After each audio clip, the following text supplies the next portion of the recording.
কর্মবিরতি প্রত্যাহার করছি, সম্পূর্ণরূপে প্রত্যাহার করছি। এটা যদি কেউ মনে করে থাকেন যে রাজ্য সরকার ভয় দেখাচ্ছে, রাজ্য সরকার ভাবছে আমাদের কাছে জনগণ নেই তাই আমরা ভয় পেয়ে কর্মবিরতি তুলছি, এটা তারা ভুল ভাববেন। কিন্তু আজকের ডাক্তাররা বেশিরভাগ ভগবান নয়, এরা দানব। রাজ্য সরকার নিজেদের অস্তিত্ব রক্ষা করার জন্য জনগণের বিরুদ্ধেও একটা কাজ করছে, কারণ জনগণ চায় না রাজ্য সরকার ডাক্তারদেরকে এতটা প্রশ্রয় দিই। আজকে অন্য কোনো ডিপার্টমেন্ট যদি এতদিন ধর্মঘট করে মাসের পর মাস সে বেতন পাবে? তা তো চাকরি থেকে চলে যাবে। তাহলে ডাক্তারদের জন্য অত কেন আকুতি? হ্যাঁ, আপনার মুখ্যমন্ত্রী মমতা ব্যানার্জি ওরা যদি ডালে ডালে যায়, উনি যায় পাতায় পাতায়, কারণ উনি জানে এর পিছনে আছে সারা পৃথিবীর ভয়ঙ্কর শক্তি, কর্পোরেট পুঁজি এবং ওষুধ কোম্পানির ড্রাগস মাফিয়ারা। কিন্তু মানুষ কতদিন সহ্য করবে? মুখ্যমন্ত্রী মমতা বন্দ্যোপাধ্যায় যদি একদিন ঘোষণা করে যে কোনো জুনিয়র ডাক্তার লাগবে না, যারা রিটায়ার করেছেন, যারা দেশপ্রেমিক তারা আসুন বিনা পয়সায় চিকিৎসা করে, 10 লাখ লোক চলে আসবে বিনা পয়সায় অ্যাসিস্ট্যান্ট করতে। আসবে না? আসবে। তাহলে আমি বলছি মুখ্যমন্ত্রী যদি জনগণের কথা না ভেবে শুধু ডাক্তারদের কথা ভেবে আসলে কিন্তু তিনি একটা ভয়াবহ বিপদের সংকেত দিচ্ছেন। কারণ আগামী দিন পাবলিক মানে জনগণ, মানে যাদের টাকায় ডাক্তাররা ডাক্তার হয়েছে, সেই জনগণ কিন্তু এদের একটা করে চিহ্নিত করে রাখছে গণশত্রু হিসাবে। এদের এমন পানির সংবিধান অনুযায়ী, যেটা বাবা সাহেব আম্বেদকর তৈরি করেছিলেন, যেখানে সংবিধানটাই উঠে যাচ্ছে ভারতবর্ষের, যেখানে 2025 সালের মধ্যে ভারতবর্ষের সংবিধানকে বাতিল করে তথাকথিত মনুস্মৃতি লাগু করার চেষ্টা করছে, সেখানে ঠিক তার কয়েক মাস আগে সংবিধান উঠে যাবে, সুপ্রিম কোর্টকে কেউ মানবে না, এটাই স্বাভাবিক। তার কারণ অঙ্ক বলছে, তথ্য বলছে, ভারতবর্ষের 79% বিচারপতি যারা RSS হিন্দুত্ববাদী। আর এই যে আরজি করের ঘটনা, এর পিছনে আছে একটা গভীর চক্রান্ত। এটার সঙ্গে যুক্ত আছে সুপ্রিম কোর্ট, হাইকোর্ট থেকে শুরু করে কেন্দ্রীয় সরকার, সবার একটা প্যাকেজ। এটার মধ্যে দিয়ে যেটা চাইছে সেটা হচ্ছে বাংলার দখল করা। বাংলাকে যদি দখল করতে না পারে, যদি রাষ্ট্রপতি শাসন জারি না বা যে কোনো রকমভাবে যদি বাংলার সরকারকে বাতিল করতে না পারে, তাহলে হিন্দু রাষ্ট্র করা একটা মুশকিল হবে। কেন হিন্দু রাষ্ট্র করার মুশকিল হবে? ইতিহাস বলছে সুবে বাংলাটাই হচ্ছে একমাত্র কৃতদাসদের জায়গা। কৃতদাস কোথায় দেশে প্রচুর পরিমাণে ছিল। আমাদের এখানে অনেক এই যে চিত্তিরপুর গার্ডেন রিচ থেকে শুরু করে এই অঞ্চলগুলোতে কৃতদাস বিক্রি হতো মানুষ, যে আইন আমাদের দেশে চালু হয়ে গেছে। এখন শেষ সময়, অর্থাৎ মানুষকে ধরতে হবে। কীভাবে ধরতে হবে? নানা রকমভাবে তার একটা দৃষ্টি ঘুরিয়ে দেওয়ার চেষ্টা করছে। আমরা জানি 2021, 22, 23 এই সময়টাতে NPR চলছিল। NPR মানে কে নাগরিক নয়, তার তালিকা তৈরি করা। এই NPRটার সময় চোর ধরো জেল ভরো, চোর ধরো জেল ভরো, এই আন্দোলন শুরু হয়েছিল। এই আন্দোলনের মধ্যে দিয়ে মানুষ সমস্ত নজরটা ঘুরিয়ে দিয়েছিল চোর ধরো জেল ভরোর দিকে। আর সেই সুযোগে কেন্দ্রীয় সরকার বাঙালিদের মধ্যে আধার কার্ড ভোটার লিঙ্ক করে নিয়ে NPR করে নিয়েছিল। এখন যেটা ঘটতে চলেছে, দুটো গোষ্ঠী এই আন্দোলনের গভীরে যদি দেখা যায়, তিলোত্তমা বা জাস্টিস আন্দোলনে, কারা করছে, যারা তারা হচ্ছে ডাক্তার, যারা জীবনে কোনো দিন আন্দোলন করেনি, যারা বড় লোকের ছেলে, যারা ঘুষ ঘাস দিয়ে নানা রকমভাবে করে, যারা কর্পোরেট পুঁজির পক্ষে, যারা নার্সিংহোমের পক্ষে, অর্থাৎ যাদের সঙ্গে আন্দোলনের কোনো সম্পর্ক নেই, সাধারণ মানুষের সম্পর্ক নেই। দু একজন হতে পারে ACCIর ছেলে কি অন্যান্য নকশাল গোষ্ঠীর ছেলে, সেটা বাদ। তাহলে এই যে আন্দোলন খেলা করছে যারা ডাক্তারদের ছেলেরা, আসলে এদেরকে টুপি পরিয়ে দিচ্ছে। এদের পিছনে যে শক্তিগুলো আছে, এদের পিছনে কারা শক্তি আছে? যে শক্তি বাংলা ভাগের সময় শ্যামাপ্রসাদের সঙ্গে হাত মিলিয়েছিল, সেই জ্যোতি বসুর বাহিনী, তৎকালীন যুগে CPI, এখন CPM।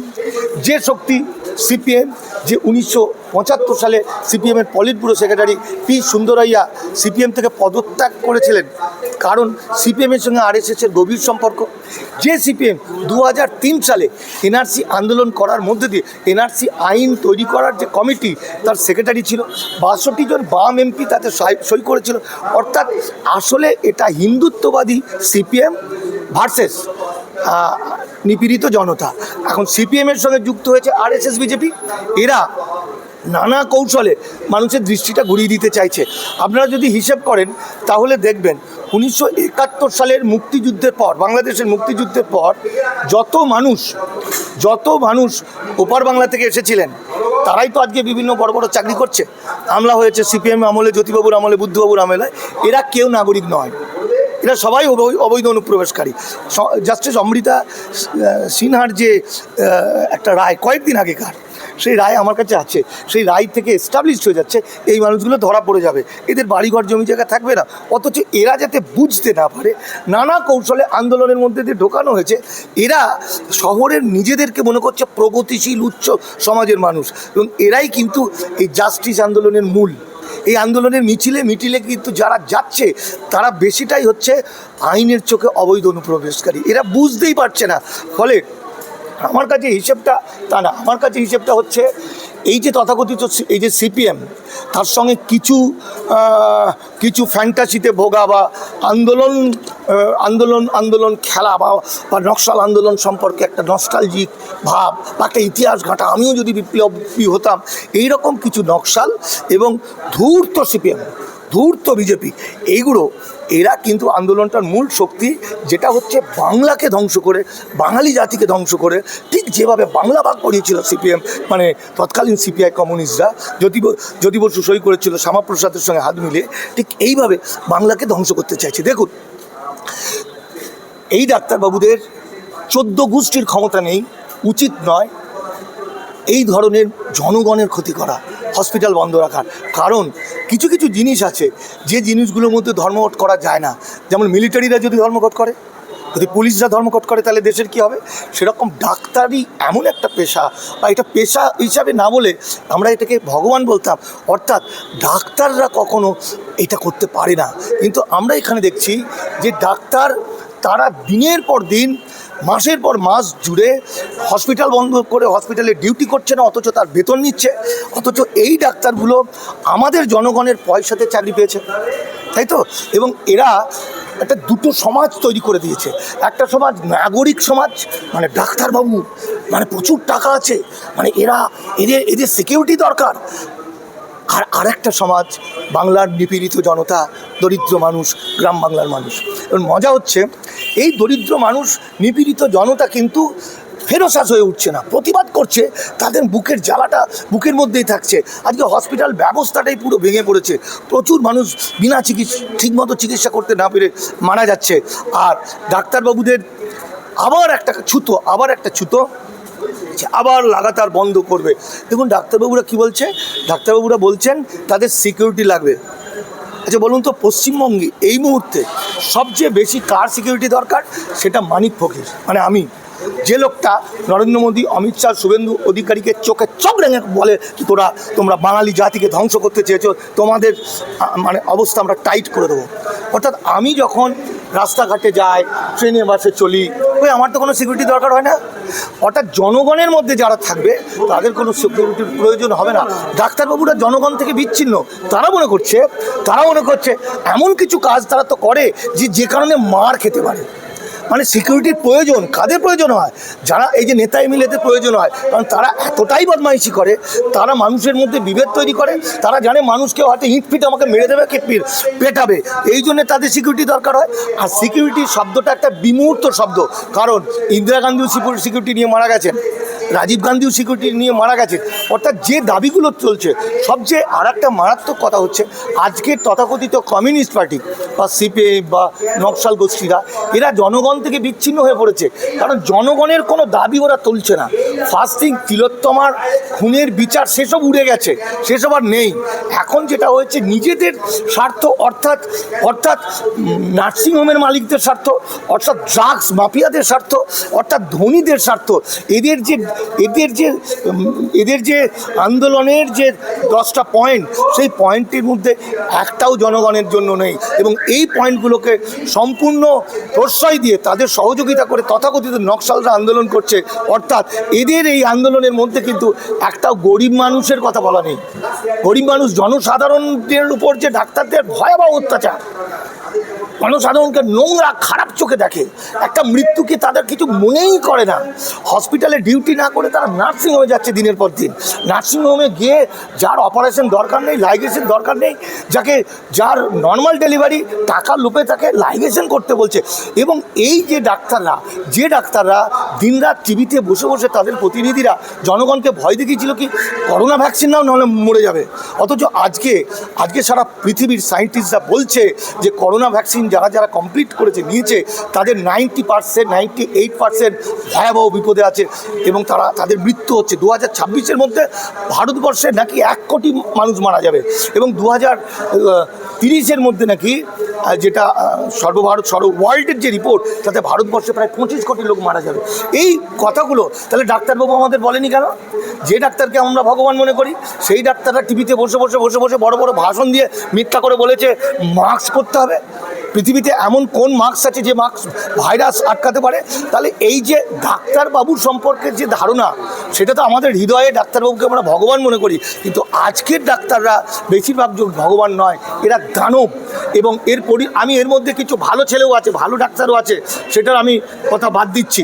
কিন্তু একটা দিন আসতে চলেছে দাদা, আপনাদের মাধ্যমে আমি বলছি, মুখ্যমন্ত্রী মমতা বন্দ্যোপাধ্যায় যদি ডাক্তারদের বিরুদ্ধে স্টেপ না নেয়, উল্টে জনগণ কিন্তু মুখ্যমন্ত্রীর বিরুদ্ধে চলে যাবে, সরকারের বিরুদ্ধে চলে যাবে। এমন একটা তার একটা স্টেপ আছে। তার আগের স্টেপটা হচ্ছে এই, ডাক্তারবাবু তো এই পশ্চিমবঙ্গেরই ছেলে, যারা জুনিয়র ডাক্তার। এই যে সরকারের মাইনে নেবো অথচ চিকিৎসা করাবো না, অথচ এইভাবে গরিব মানুষদেরকে শেষ করব, গরিব মানুষ ঘটি বাটি বিক্রি করে হসপিটালে যাবে, এটা এমন একটা এই যে তিলোত্তম আন্দোলনটা কাদের? যাদের পিঠে ফুসকুড়ি হলে সে পিয়ারলেস হসপিটালে গিয়ে 20,000, 20,000, 30,000 টাকা দিয়ে চিকিৎসা করায়। আর আমার সাধারণ মানুষ, বেশিরভাগ মানুষ, সে হসপিটালে না গেলে তার বাঁচবে না, তার বাড়িঘর জমি জায়গায় বিক্রি হয়ে যাবে। ফলে জনগণ এমন হয়ে উঠছে। প্রথম দিকে তিলোত্তমা আন্দোলন একটা সাংঘাতিক গুরুত্বপূর্ণ আন্দোলন, সেই আন্দোলনটার এখন এমন একটা অবস্থা হয়েছে সাধারণ মানুষ তাদের সঙ্গে নেই, তাদের সঙ্গে আছে কিছু বদমাইশ RSS, বিজেপি, CPM আর ঢপবাজ মিথ্যাবাদী নকশাল মাওবাদী। এদের সঙ্গে আছে যে নকশাল মাওবাদীর সঙ্গে জনগণের কোনো সম্পর্ক নেই। এরা সম্পূর্ণ কর্পোরেট পুঁজির হয়ে লড়াই করছে, সম্পূর্ণ ওষুধ কোম্পানির মালিকের হয়ে লড়াই করছে। অর্থাৎ এরা কক্ষচ্যুত হয়ে গেছে। এর পরিণতি যেমন হতে পারে, এই ডাক্তারবাবুর ছেলেমেয়েরা যারা ডাক্তার, তাদের তো বাড়িঘর আছে, গোটা পশ্চিমবঙ্গের গ্রামে গঞ্জে শহরে আছে। এবার গ্রামবাসীরা কিন্তু তাদের বাবা মাকে চেপে ধরবে, ঘেরাও করবে তাদের বাড়িঘর। আমি বলছি মিলিয়ে নিও, এবং তাদের বাড়ি থেকে তাদের পায়খানা বন্ধ করে দেবে সাধারণ মানুষ। যার মা মারা যাবে, যার বাচ্চা মারা যাবে, যার ছেলে মারা যাবে, চিকিৎসা করাতে পারবে না, সে কিন্তু ডাক্তারবাবু বলে মানবে না। যদি দেখা যায় বর্ধমানে বাড়ি, চল সালা 20 জন 50 জনকে তার বাবাকে টেনে নিয়ে এসে বলবে ছেলেকে সামলা। অর্থাৎ রাজ্য সরকার নিজেদের অস্তিত্ব রক্ষা করার জন্য জনগণের বিরুদ্ধেও একটা কাজ করছে, কারণ জনগণ চায় না রাজ্য সরকার ডাক্তারদেরকে এতটা প্রশ্রয় দিই। আজকে অন্য কোনো ডিপার্টমেন্ট যদি এতদিন ধর্মঘট করে মাসের পর মাস, সে বেতন পাবে? তা তো চাকরি থেকে চলে যাবে। তাহলে ডাক্তারদের জন্য অত কেন আকুতি?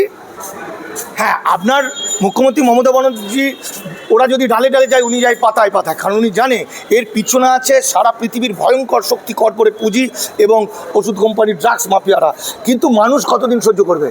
মুখ্যমন্ত্রী মমতা বন্দ্যোপাধ্যায় যদি একদিন ঘোষণা করে যে কোনো জুনিয়র ডাক্তার লাগবে না, যারা রিটায়ার করেছেন, যারা দেশপ্রেমিক, তারা আসুন বিনা পয়সায় চিকিৎসা করে, 10 লাখ লোক চলে আসবে বিনা পয়সায় অ্যাসিস্ট্যান্ট করতে।